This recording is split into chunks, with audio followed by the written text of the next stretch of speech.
going on here? Basically it's too muddy. I asked for a 10-wheeler, but all they have is this triaxle available. What kind of truck is this? It's actually a cat truck. I'm not a fan of the cat trucks. Hold on.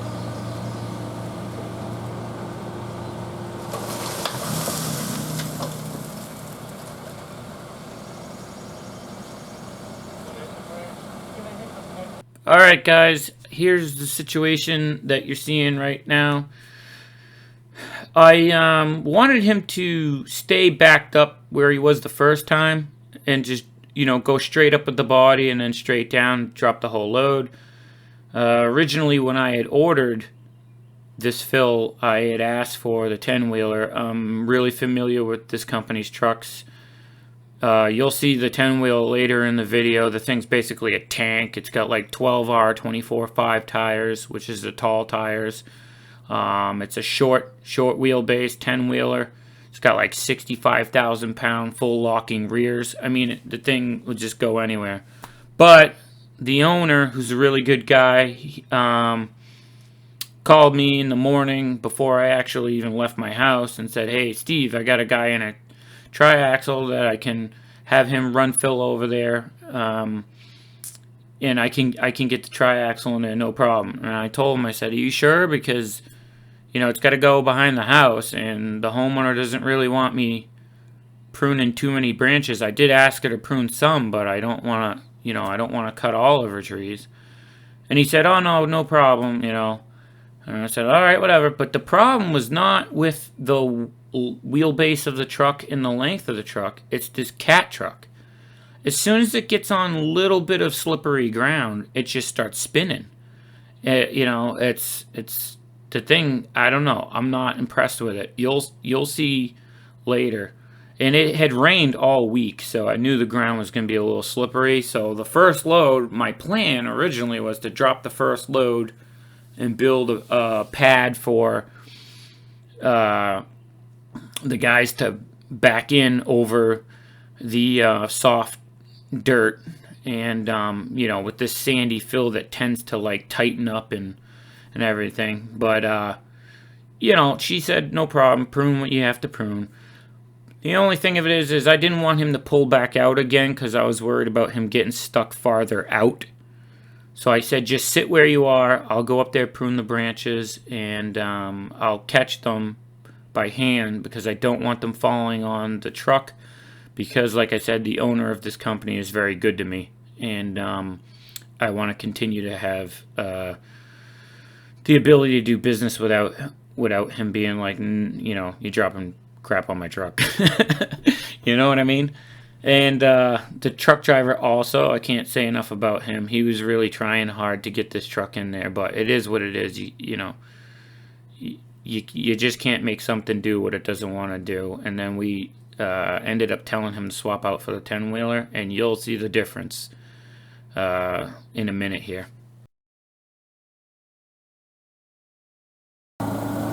Yep. I cut the branches. What I'll do is after he leaves, I'll pad this and level it.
Alright guys, here's the thing. So I'm using a bunch of the fill to try it. This went down like that, and the truck keeps leaning towards the trees. So as they've been dumping it, I've been using it to build a road and level it off on the way in here. And then it looks like, you know, like I'm losing it or whatever. I might leave it because it flows nice, makes the yard look nice. But if I run out, I can scrape it back up. And because the last load he had to dump here, I'll have to pull that out of the woods. But the last load he had to dump here because he was leaning towards that tree. But I think I leveled that off, that area right there. I put some dirt in it. It's just common fill. And then I'll show you what I'm doing. So there is down in the hole there is we're not going that far. So I pushed like there was a stump. I pushed that at the edge because that was one that they didn't want to have ripped out, but I ripped it out anyways with the excavator. It was up here. They wanted me to just fill around it, which I don't like doing because as you're moving the machine up here and you slowly start to cut in, next thing you know your tracks bang into it. So when I had the excavator here, I just dug it out and threw it there. Not a huge fan of burying stuff, but you can see how close the house is. This is not ever going to be built on. So we have a little bit of debris, which I'm going to push to the edge of the fill line so it'll hold the edge of it, because this is going to taper down once we get filled. But what I've been doing is bringing it in on a ramp and driving up and down it to pack it in. You kind of want to pack it in, you know. And then what I'll do is I'll just keep doing that until we, you know, like slowly bring the level up to like here. And then the line, I'm going to push that stuff as I go to the edge. The line is going to be there. So there won't be anything here because I don't want any sinkholes. Unfortunately, I think, you know, over years they're going to end up getting them because they didn't want to remove a lot of the stumps, because all we're doing here. So I forgot to mention, all we're doing here is we're making a flat level area for the kids to play. That's it.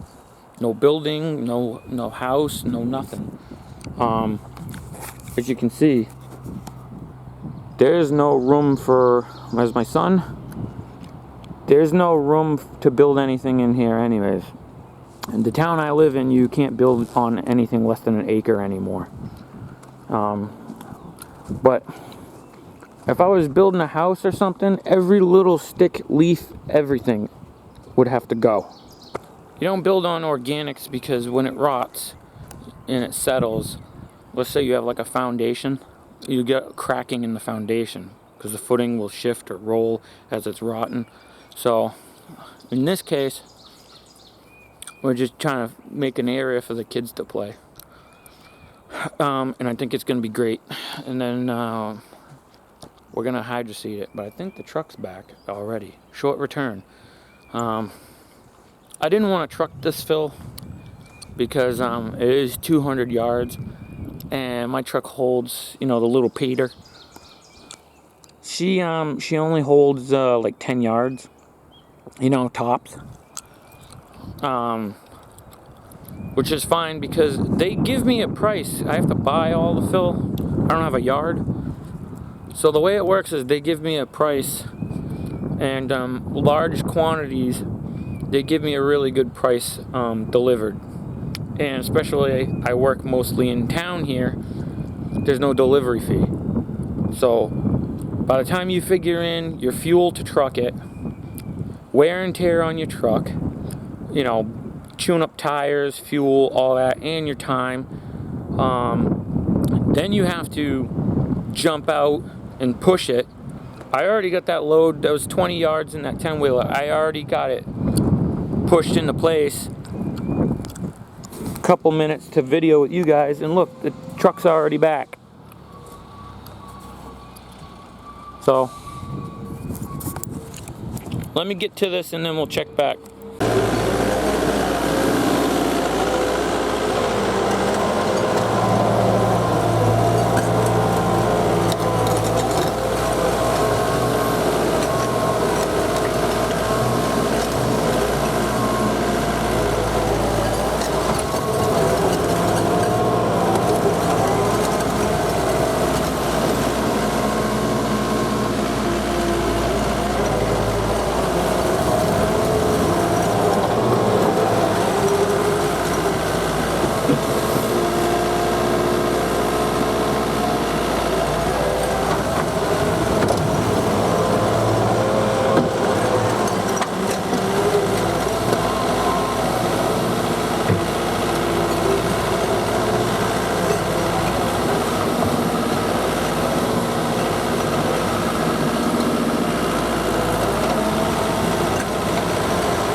the hole, and he's making a ramp as he's going down to fill it in. And he's packing it down in lifts so that it's just easier to get in and out and, you know, fill it in and, you know, level it out before it settles and whatnot. That's why he's packing it down like that.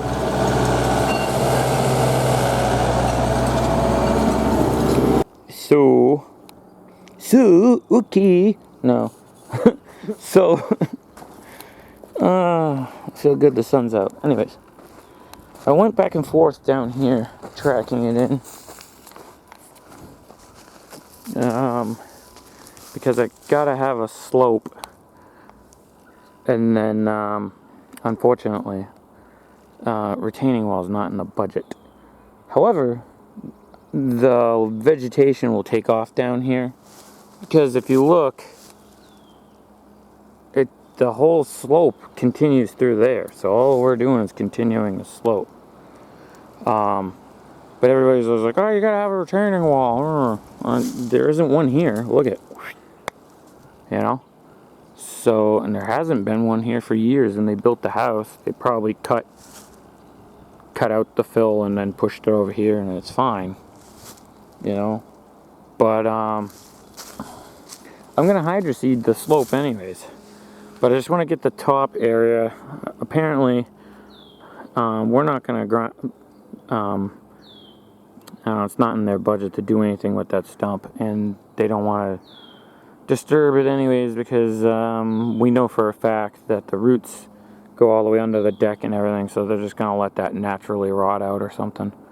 You know, drill a hole in it and plant some flowers. I don't know.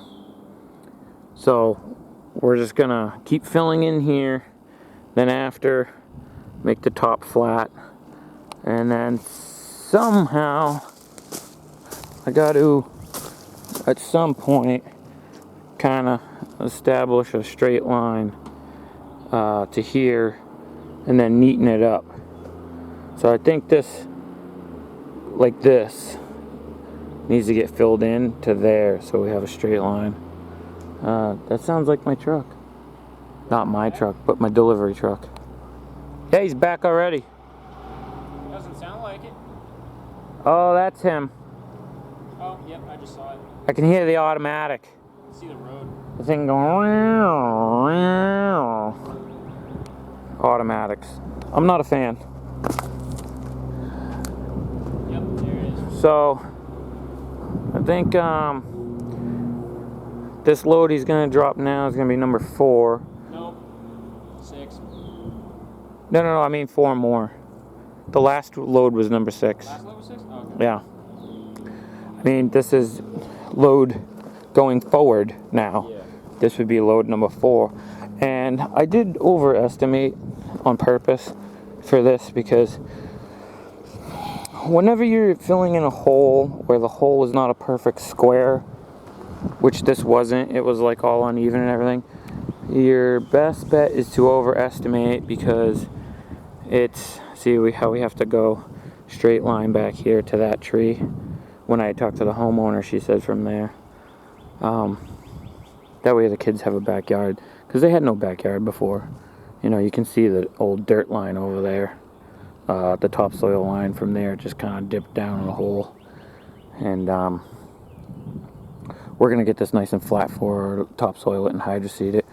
And I'm probably going to hydroseed our way out of here too, just to be a nice guy. Even though our scope of work ends at the house and the front's going to be a whole nother thing. You might as well always factor in for loaming and hydroseeding your way out of a job anyway, so it looks good. Because your name has to be on the job. So like we'll do a job like this and then we'll put our sign out front and then people will see us and everything and we'll get more jobs. So even though you might say, okay, well, it's going to cost me extra to do this little bit, in the long run, you might get another $7,000, $8,000, $10,000, whatever you charge in your job. So it's definitely worth it. And just factor it in. All right, here's the truck. And this load he has on. All right. I like to see it light colored because that means it's the nice sandy stuff. This is load number 7. Okay. I'll hand the camera off to my associate slash assistant slash executive chef.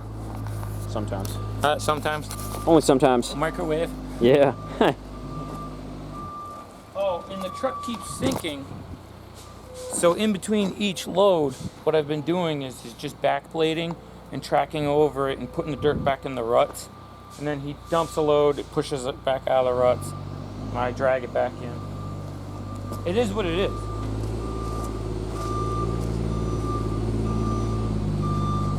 And this guy's an old timer. They're my favorite. Because all you have to do is just stand over here. I don't have to be out there guiding him. And when we went for fuel,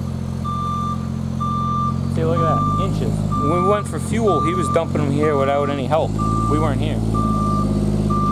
I just stand at the back corner where I want it.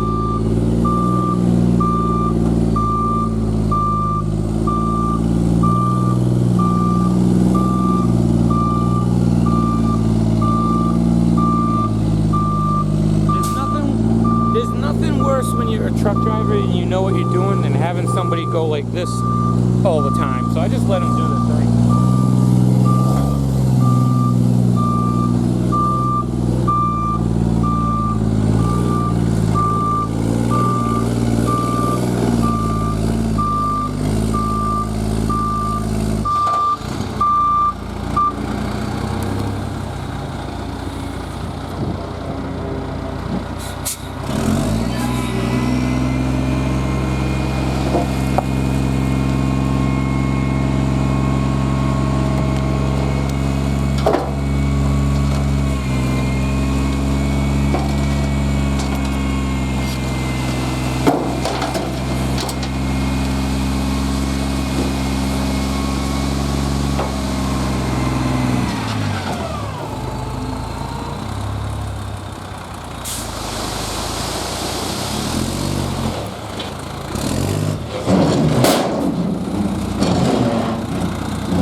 That's a heavy duty truck.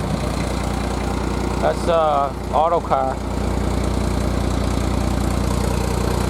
Probably got, I don't know, probably got 65,000 rears in it, or 58. It's got that,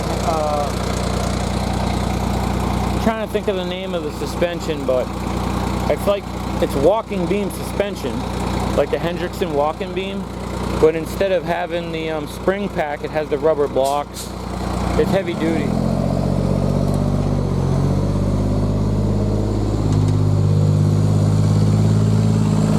The thing's a tank.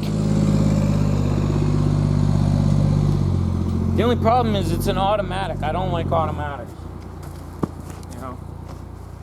And the only problem with the auto car is I used to have an auto GMC white auto car the year they like morphed everything. And the problem is the back of the cab is shaped like this. It's like a slight slant, you know.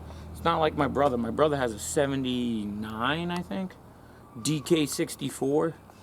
And that, he has the extended aftermarket add-on, like 6 inches. And then that thing's got a big nose on it. That thing would never even fit in here. That's like a highway truck. Even though he does paving with it, he does road work. But he's a great driver. My brother could probably, actually, I know my brother could get in here. But he's off working somewhere else, and I got free delivery anyways.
backblade what he did before we start spreading the loam, because if not, it'll fill the ruts.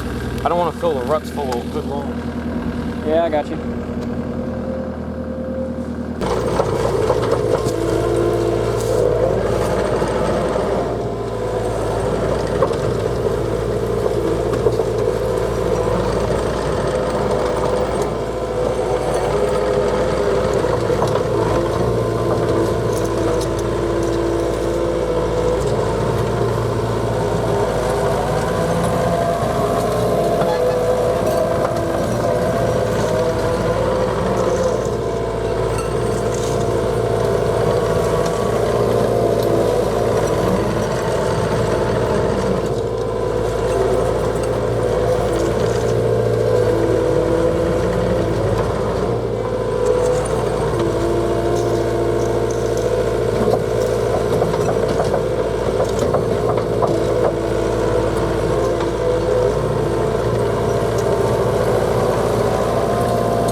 Alright guys, my son Bryson and I here, we did that job and we, for some reason, we didn't get the hydroseeding process because we didn't realize that the battery went dead on the camera, and yeah.